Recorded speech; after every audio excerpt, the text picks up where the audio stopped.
Money basically rules my life.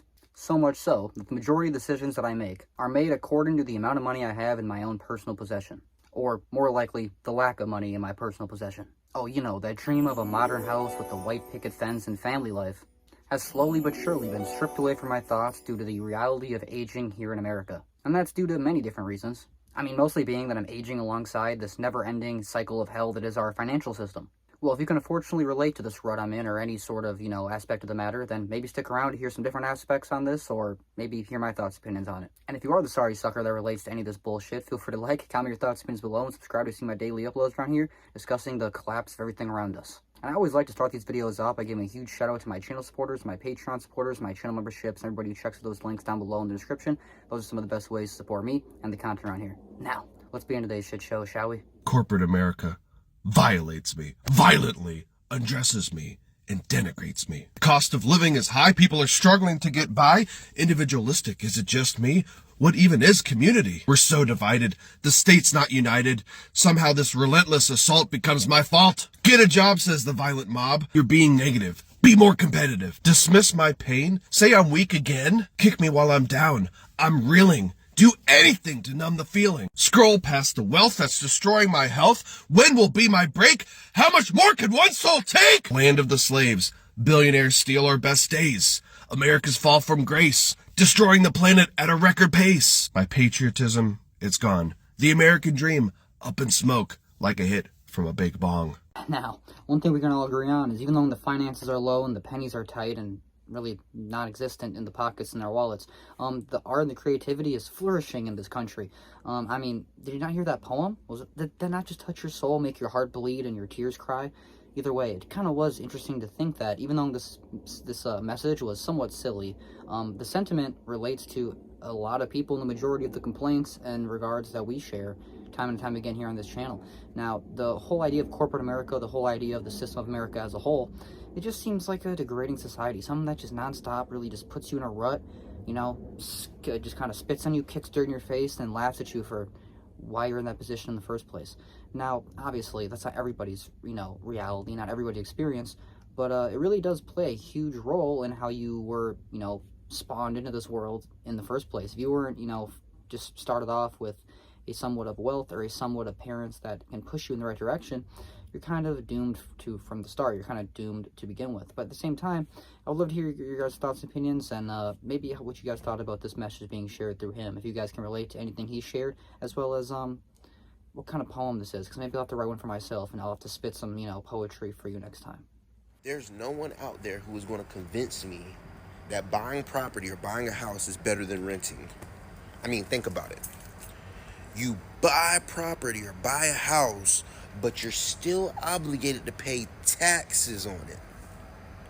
That's like going to Walmart and purchasing a flat screen, paying the taxes at the register, but still having to pay taxes on that TV. I'm just not going to do it. Nobody's going to convince me that buying property is better than renting. No.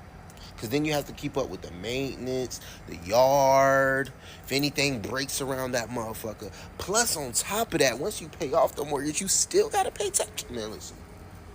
Y'all go ahead and buy up all the property. Y'all go up and buy all the houses. Let me know when y'all lease. Oh, great. The lovely, controversial nowadays statement of owning your own home versus renting. Well, the majority of people seem to be stuck in the position of renting, being that the majority of the homes are being bought up by these big firms and these big corporations, and people that have been owning homes are sitting on them and they're holding them and they're passing them off to the next upcoming generations because, yeah, you could sell them for a hefty profit, but then you just be left with buying another one that is now overpriced compared to what they probably initially bought theirs for, and they can actually see the value increase. Versus now, if you're just getting spawned into the world, the way a lot of us younger generations are, us young adults, we are just being spawned into the market. We are just being introduced to these high, crazy costs. So it's just normal to us.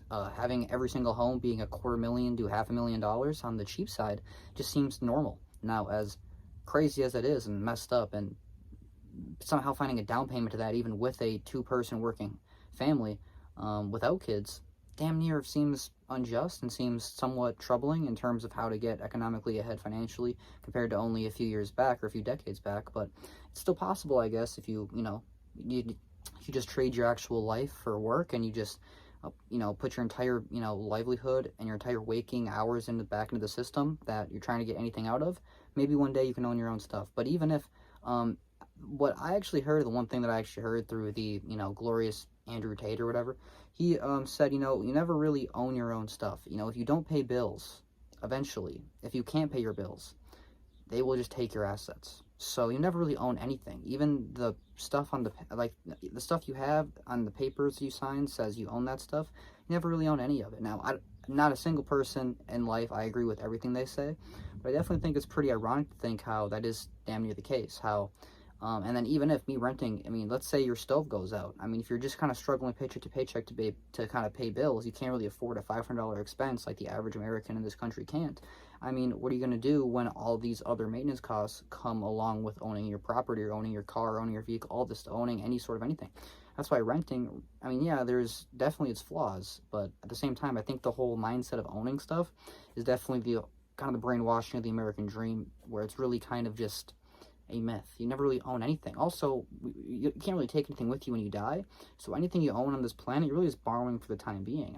Nothing is really ever truly yours at the end of the day, other than the moments you have with it. Crazy to think, but feel free to share your guys' thoughts and opinions down below. I swear, I would love to end the cycle. Every last one of these cars carry human beings that are going to work, chasing a dollar, just to pay bills and buy food that ain't even nurturing to their well-being, that ain't even helping them live longer. I wish I could end the cycle. Now, in just a moment, including myself, will be getting in this line, going to chase a dollar, to try to support my business, just to pay bills, and to get me and my baby some nurturing foods to eat that ain't even nurturing to my soul. Now, to some of you, this video was boring. It was just this woman just videotaping a intersection of cars going by, or a freeway of cars getting to work and just going about their day. But for a lot of you, this hit close to home, and you've been in those cars, or you've been sitting outside your home, going out the door to get in that car to go to your job, and you've been in that position, or even sitting at work looking outside, seeing other people in cars living their lives, wondering how they're able to do that, and you're stuck there in that position. And it's like, this is the sentiment of many Americans, where it's like it's a day in, day out, 9 to 5 grind of just not really living. We're not really living, we're just existing. And that deep-rooted sentiment in the average American really is what makes the whole point of everything, the whole prize at the end of it, the whole big pot of gold at the end of the rainbow, makes the rainbow not matter at the end of the day at all. People are just opting out of the whole thing in general. Like, we understand, you put in the 40 years of work, and then you get that, prize and that, reward at the end. It's like when you save up all your tickets and coins at the arcade, you're hoping that when you get to the, register, they're going to have your prize there for your tickets. But what if you get there, your tickets aren't ever really as valuable as you initially were told they were going to be, and then the prize doesn't exist. That's kind of, unfortunately, the reality that many people are faced with in this country. And I've kind of been finding myself in that rut myself, where unless I want to, completely risk my life for a 6-year plus contract and then be, blessed off VA benefits for the rest of my life, well, I might not even make that, contract. I might not even live past that either way. Or if I want to just, put my boots on and put my feet in the sand and straight out just, grind every day in and out, maybe one day I can potentially have those, tickets and coins, but then I might get to the cashier teller and they might tell me, sorry, the prizes have already been out. If anything, we can't afford to make any more prizes. Oh yeah, and also the prize you were told about never existed in the first place. It was just an imaginary myth of a prize. So anyway, quite a crazy thought, but kind of a little thought experiment for us to ponder on here. Well, if unfortunately you can personally relate to anything discussed in this video, or you just want to share your thoughts, feel free to share those down below in the comments. I always like to read those, and I look forward to responding to the ones I see fit. As well as, I always like to give a huge shout out to my channel supporters, my Patreon supporters, my channel memberships, and everybody checks those links down below in the description. Those are some of the best ways to support me and the content around here. I plan to be more consistent around here. I did take a few days off, so give me a break. Everybody has to live a little bit, and I really feel like it's a lot better for me to take small breaks and not push myself to complete, losing my sanity. excuse me, and I'd rather, you know, be more of a human and maybe, you know, share my, you know, life more, whatever. But anyway, either way, I appreciate you watching. I hope you enjoyed, and I hope to see you next time. I'll catch you later. Bye.